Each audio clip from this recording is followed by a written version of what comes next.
Hi guys. दोस्तों हम देख रहे हैं अभी लुसेंट का VVI क्वेश्चन। ठीक है, ये सीरीज हमारा चल रहा है।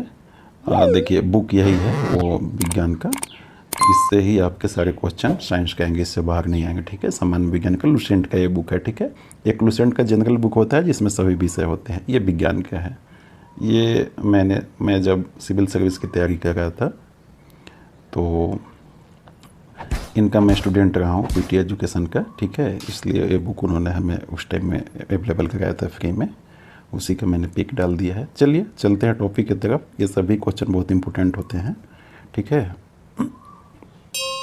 पहला क्वेश्चन देखिए क्या है।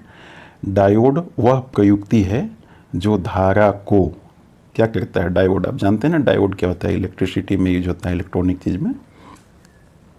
एक दिशा में प्रवाहित होने देती है, दोनों दिशा में प्रवाहित होने देती है, और C किसी भी दिशा में प्रवाहित नहीं होने देती, D उपयुक्त में से कोई नहीं। चलिए बताइए, आपका काउंटडाउन स्टार्ट होता है।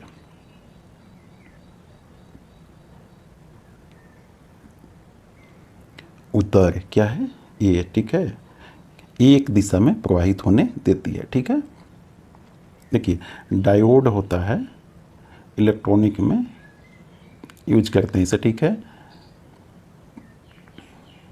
इसका सिंबल देखिए क्या होता है कि इधर से आप AC डालेंगे तो इधर DC आता है। ठीक है, इसी डायोड को AC से DC में चेंज करने के लिए, जैसे आप चार्जर यूज करते हैं मोबाइल का हो या किसी भी चीज़ का, तो आप जानते हैं कि DC ही चार्ज करती है, तो AC से DC में करने के लिए यही डायोड का यूज किया जाता है। ठीक है, तो आप समझ गए चार्जर में क्या यूज होता है। आप अपने घर में जो भी मोबाइल ही चार्ज करते होंगे तो वो चार्जर जो है वो हमें DC वोल्टेज देता है। ठीक है, अल्टरनेटिव करंट, डायरेक्ट करंट दो होते हैं ना, तो हमें चार्ज करने के लिए DC की आवश्यकता होती है। तो AC को DC में बदलने के लिए यही डायोड का उपयोग किया जाता है। AC को यह DC में बदलता है, एक ही दिशा में प्रवाहित होने देता है। ठीक है, तो वो DC हो गया, DC एक ही दिशा में जाता है। और AC क्या है, ऐसे ऐसे जाता है, फ्रिक्वेंसी बनती है उसके। ठीक है, और DC क्या है, ऐसे सीधे जाता है। ठीक है, तो यही एक ही दिशा में है। ठीक है, चलिए क्लियर हो गया। चलिए देखते हैं क्वेश्चन नंबर 2। दोस्तों चैनल को लाइक शेयर सब्सक्राइब करते रहिए, आगे बढ़ाइए चैनल को। रडार का उपयोग किस लिए किया जाता है। RRB CC में आया है और SSC CGL कंबाइंड लेवल में आया हुआ क्वेश्चन है। ठीक है, देखिए E सौर विकिरण का पता लगाने के लिए। ठीक है,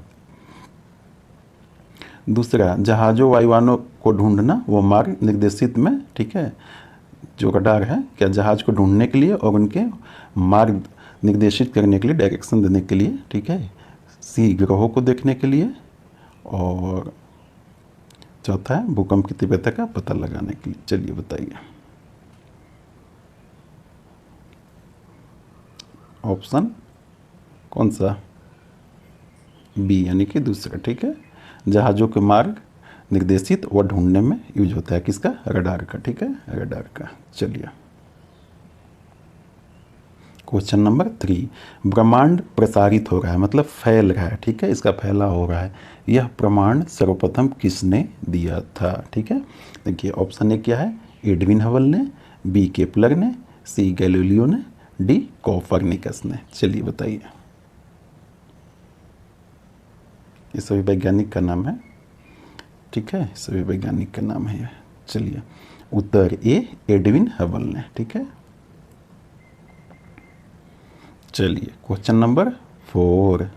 पृथ्वी तथा अन्य ग्रह सूर्य के चारों ओर चक्कर लगाते हैं, सबसे पहले किसने प्रमाणित किया था। E अरस्तु ने, B गैलीलियो ने, C कोपरनिकस ने, D एडविन ने। चलिए बताइए, जानते हैं सूर्य के चारों ओर हमारी पृथ्वी चक्कर लगाती है, तो ये किसने सबसे पहले प्रमाणित किया था। उत्तर कोपरनिकस ने, C। ठीक है, चलिए क्वेश्चन नंबर 5। ग्रहों के गति का नियम किसने प्रतिपादित किया। ठीक है, न्यूटन ने, केपलर ने, गैलीलियो ने, कोपरनिकस ने। चलिए बताइए,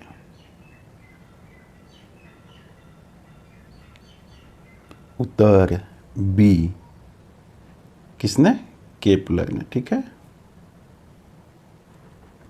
चलिए अब क्वेश्चन नंबर अगला 6।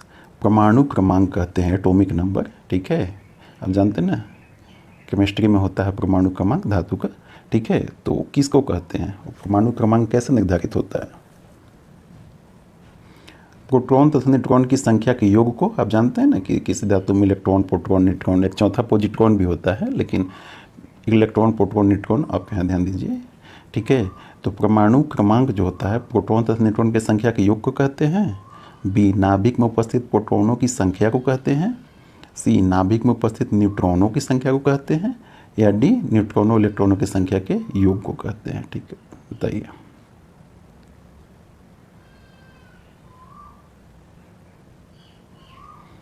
उत्तर ऑप्शन बी, नाभिक में उपस्थित प्रोटॉन के संख्या को कहते हैं, ठीक है। देखिए परमाणु क्रमांक, नाभिक, देखिए किसी भी धातु में जो होता है इलेक्ट्रॉन होता है, इलेक्ट्रॉन होता है, प्रोटॉन होता है और न्यूट्रॉन होता है, ठीक है। तो इलेक्ट्रॉन तो उसके कक्षा में, जैसे ये नाभिक है तो इसके बाहर जो है इलेक्ट्रॉन चक्कर लगाते रहते हैं कक्षा में, ठीक है। नाभिक में क्या होते हैं, प्रोटॉन और न्यूट्रॉन, ठीक है। आप प्रोटॉन न्यूट्रॉन नाभिक में होते हैं, कैसे याद रखेंगे, ये परमानेंट हैं, कहाँ रहते हैं, परमानेंट। तो पी से प्रोटॉन और एन से न्यूट्रॉन हुआ ना परमानेंट। आपको ट्रिक दे दिए याद रखने के लिए, कभी कन्फ्यूजन हो जाता है। तो प्रोटॉन और न्यूट्रॉन ये परमानेंट कहाँ रहते हैं, नाभिक में चुपचाप बैठे रहते हैं, ठीक है। इलेक्ट्रॉन घूमते रहते हैं, ठीक है। लेकिन यहाँ पे क्या पूछा था क्वेश्चन में कि परमाणु क्रमांक जो होता है किसके अनुसार निर्धारित होता है। तो क्या प्रोटॉन की जो संख्या होती है नाभिक में उसी के अनुसार परमाणु क्रमांक होती है।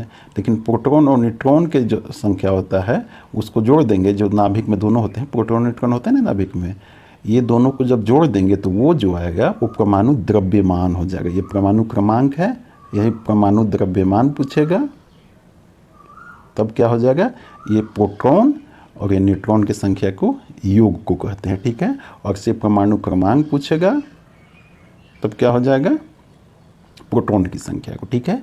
क्लियर हो गया यहाँ पर? चलिए क्लियर हो गए होंगे। क्वेश्चन नंबर अगला चलते हैं 7। क्या है, ब्रह्मांड में सबसे अधिक मात्रा में कौन सा तत्व पाया जाता है।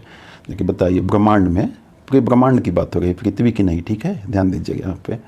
सबसे अधिक तत्व, ये क्या है, हाइड्रोजन, बी नाइट्रोजन, सी हीलियम, डी ऑक्सीजन। बताइए।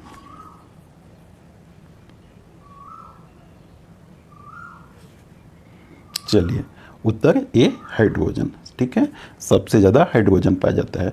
आप देख लीजिए, हम लिस्ट लगा देते हैं, ठीक है, कौन कौन से तत्व ब्रह्मांड में सीरीज में 1 से लेकर 10 तक पाए जाते हैं, ठीक है। और दोस्तों हाइड्रोजन सबसे ज़्यादा जो पाया जाता है, इसके भी 3 समस्थानिक होते हैं, ठीक है, मतलब हाइड्रोजन के 3 प्रकार होते हैं, ठीक है। वो भी आप देख लीजिए, लिस्ट में हम लगा दे रहे हैं, ठीक है। चलिए क्वेश्चन नंबर 8, तारों व सूर्य के ऊर्जा का स्रोत है, क्या है, तारों व सूर्य की ऊर्जा का स्रोत क्या है, बताइए। ए नाभिकीय संलयन, बी नाभिकीय विखंडन, सी विद्युत चुंबकीय प्रेरण, डी विद्युत बल। चलिए बताइए।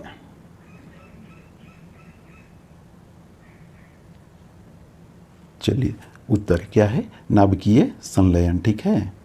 नाभिकीय संलयन के आधार पे ही सूर्य जो है वो तारा, सूर्य भी एक तारा ही है, ठीक है, ऊर्जा हमें प्रदान करते हैं, चमकते रहते हैं और ऊष्मा देते हैं, ठीक है। देखिए एक होता है नाभिकीय संलयन और एक होता है नाभिकीय विखंडन। ये रेडियो एक्टिव पदार्थ का गुण होता है, ठीक है। तो यहाँ पे क्या है, संलयन में क्या होता है, दो नाभिक, दो छोटे छोटे नाभिक आपस में जुड़ के बड़े नाभिक का निर्माण करते हैं, तो इसको संलयन बोलते हैं, ठीक है। ये हो गया संलयन, ठीक है। अब विखंडन क्या होता है, एक बड़ा नाभिक जब दो छोटे छोटे नाभिक में टूटते हैं तो इसको क्या बोलते हैं, विखंडन बोलते हैं, ठीक है। तो सूर्य से जो ऊर्जा हमें मिलता है वो संलयन, मतलब दो छोटे छोटे मिलकर बड़े नाभिक में बनते हैं, उससे होता है, ठीक है। और परमाणु बम जो होता है, चाहे परमाणु ऊर्जा प्लांट जो आजकल बैठ रहे हैं, वो जो होता है वो विखंडन, नाभिक का उसमें विखंडन होता है, एक बड़ा नाभिक दो छोटे छोटे नाभिक में टूटता है, ठीक है। आप क्लियर हो गए होंगे। चलिए ठीक है, चलते हैं। क्वेश्चन नंबर अब क्या है, 9। देखिए, तारों व आकाश गंगाओं के व्यास मापने के लिए प्रयुक्त होता है। व्यास, व्यास आप समझ गए ना, व्यास मतलब किसी गोला चीज़ को ये जो मापते हैं इसको व्यास बोलते हैं, ठीक है। इसके आधा जो होती है त्रिज्या होती है, ठीक है, ये सब त्रिज्या है। ये पूरा व्यास होता है। तो इसको मापने के लिए क्या प्रयुक्त किया जाता है, चलिए बताइए। ए फोटोमीटर, बी बैरोमीटर, सी विस्कोमीटर, डी इंटरफेरोमीटर। चलिए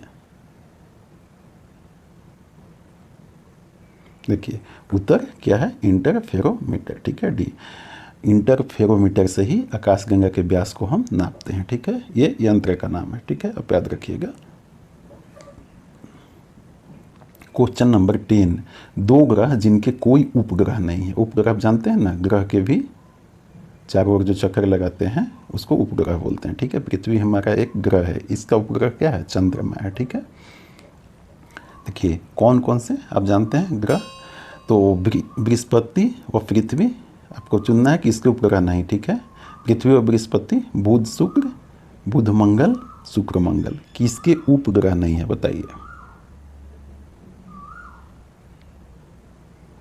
उत्तर बी बुध व शुक्र। ठीक है, इसके उपग्रह नहीं है, बाकी हैं। पृथ्वी का तो चंद्रमा आप जानते ही हैं। ठीक है, तो और बाकी के ये सब का उपग्रह क्या है आप कमेंट में लिखिएगा। बुध के उपग्रह का नाम, बुध का तो है नहीं।